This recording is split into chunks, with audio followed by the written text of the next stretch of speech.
Thanks. I want to first of all thank the staff and members of the community that served in the committee. Obviously, a great job, a lot of information to go through. I was very interested, you mentioned, Gary, about the differentiation with Winston and some of the others, and particularly some of the areas we've been interested in about greenways, pedestrian walkways, parks, and if you could talk a bit about what separates Winston from the field. What do they bring to the table with some of these areas that you've cited, and of course some impressive areas they've worked before to other communities? I mean, anybody's familiar with Boulder in particular. In Colorado, it's consistently ranked as one of the healthiest states in the nation. Huge recreation programs out there. Winston, they came in and they talked about this quite a bit, but they are very pedestrian-oriented, very recreation-oriented, and they've done plans. I think they've done plans in Boulder. They've done plans in other communities that were like the town of Farragut, that had that in our value system, where we're not looking for big, expansive centers. We're looking for some consolidation, for some open space, for recreation. Those are the things that are on top for us. So it was clear in their presentation and just the type of plans that they involve themselves in that that's clearly where they want to direct their attention. You know, another thing that in dealing with some of the consulting firms, having worked for a consulting firm myself, I know there are a lot of firms out there that are basically hired guns, where, you know, they will do whatever you want them to do for money. And, you know, I firmly believe, after talking to Winston and getting to know these guys, that they are they don't need the work, and they enjoy this, and it comes out in their presentation. They're not very small. They're a smaller firm, and they have no expansion intent, and all the references, which are also online, have been stellar. So I'm very happy with those references and the products, and just in the whole process itself. It couldn't have gone better.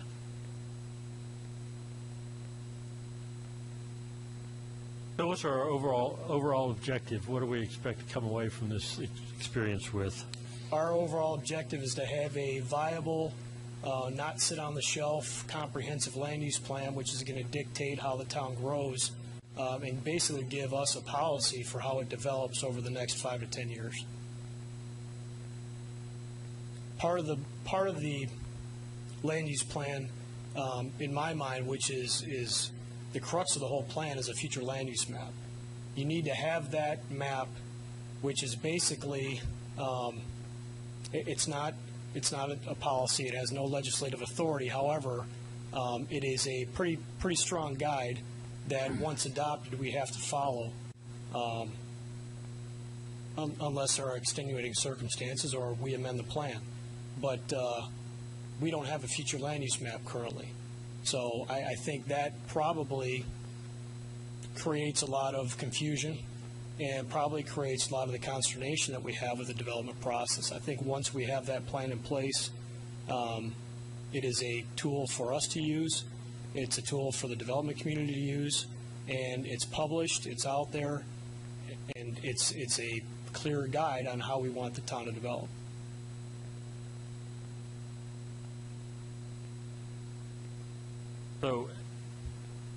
So we think these guys from Colorado are going to come in here, and in the space of, if they're going to start, when we anticipate they'll be starting? This month, hopefully. Starting this month, and hope to have this all wrapped up by November, did you say? Well, the scope of work goes all the way until January 2013. And I don't want to come up here and misrepresent. It could take that long. But we're, of course, going to try to move the process along. And, you get into the summer months and schedules and vacation. And, we're going to subsequently have to appoint a steering committee for this, which, that logistically, you have to spread it out a little bit. We're going to have 4 visits from Winston, 3 community dialogue sessions. So we want to make sure that we give enough notice and spread this out enough where people are actually going to be able to attend. That's my concern, that we have a team come in from Colorado, and in a few short months have a plan and tell us how we're going to be developing the town of Farragut for the next 30 years. So I think having a very open process and lots of community involvement is going to be essential. So how do we make that happen? Well, right now in the scope of work, we have 4 meetings, 4 site visits where they're going to have folks come out from their firm. We could always have more. That was clarified through our interview if we needed more. Of course, it's going to cost us more money. We have the ability here at the town staff to have more meetings if we need to. They also have a portal online, and that's another thing I didn't hit on, but their innovation also involves the use of remote access to town hall, kind of a virtual public planning process where folks can go online and they can pull information, they can pull current real-time data, they can provide comments, they can actually be involved in the process. If anybody's been involved in the Plan ET process with Knoxville, it's similar, I think a little better. They have a process that's called, I think, Meeting in a Box, where they package up a digital format where you can take it with you and actually provide it like to a classroom at the high school, and they can conduct their own little mini visioning session and submit all that stuff digitally back to the larger group. This is going to be all web-based as far as the digital portal, but we certainly have the opportunity to have more meetings if we need to. I think that we should be able to wrap things up as far as the public input process and the visioning with 3 sessions. If we can't, we can always add more. How do we anticipate getting the word out to make sure that we have the level of participation that will ensure that this plan that gets done is truly representative of the... We're going to be thoroughly pushing this through every organization that's attached to the town, the board, homeowners associations, the school. I mean, we're going to be launching a pretty good media blitz on this to try to get as much involvement as possible. I mean, my intent is to have a room where you can't fit any more people in, yeah, and do it over and over again. I mean, it's an iterative process where we're going to have to be, hitting the same issues until we can cull it down into identifying our values that we share as a town and getting those down on paper and through the development of the town. So it's, I wouldn't shy away from having more meetings, but I think three meetings with, the other stuff, and we can kind of stick and move as that goes along. We've talked about that with Winston, and we've left room in the scope of work language where if that comes about, we can negotiate that. Well, I think we need to be generating a public relations storm, basically, right from the get-go, and we have a full-time public relations person. I think we need to give her some marching orders and make sure that this is that every media outlet we have is bombarded. I think radio, TV, the usual newspaper, internet, social media. So this is big. This is huge for the town of Farragut, I think, and I want to be sure that we have a lot of participation. As do I. I've spent some sleepless nights thinking about this stuff. So I know that we need to, once we approve a contract, we will jump all over. Yeah, we got to rock and roll. We got to, once we turn this loose, we got to be on it. Mm-hmm. When was the last land use plan done? 2000, I believe. But it wasn't, to me, it wasn't a real land use plan. I mean, it met the statute, but it had some language in there which kind of generally directs some sort of development, but you rarely see it utilized. I can't even tell you where a copy is. And was it done by a contractor also? It was done by state planning, and we do have it online. I say that because I don't, physically I don't know where a copy is in town. I've never also. seen it. Have you seen it? But it was done by state planning, and I don't believe I want to say it was due to be updated this year, if I'm not mistaken. So we're right on time with it, but the first question I had when I came here is, where's our future land use map? And we don't have one. Okay. By chance, will this touch on or cover some of the historical areas of town? I know there's been some discussion about what is historical and how does it rate and evaluate relative to a variety of interests, and I was just curious if this firm will be touching on some of that. I think the intent of the firm, as we had discussed it, is that they will be bringing all issues up and talking about all issues. In fact, in their proposal, they have some photos in there that are actually from the town. I believe one is down in Concord, the church down there, and they talk about the historical significance of the town and the importance of it.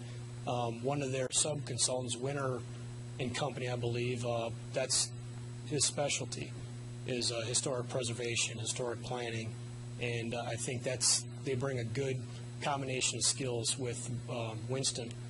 So there's no doubt in my mind it's going to come up as an issue. If not from them, it's going to come up from the town, so it's going to have to be discussed.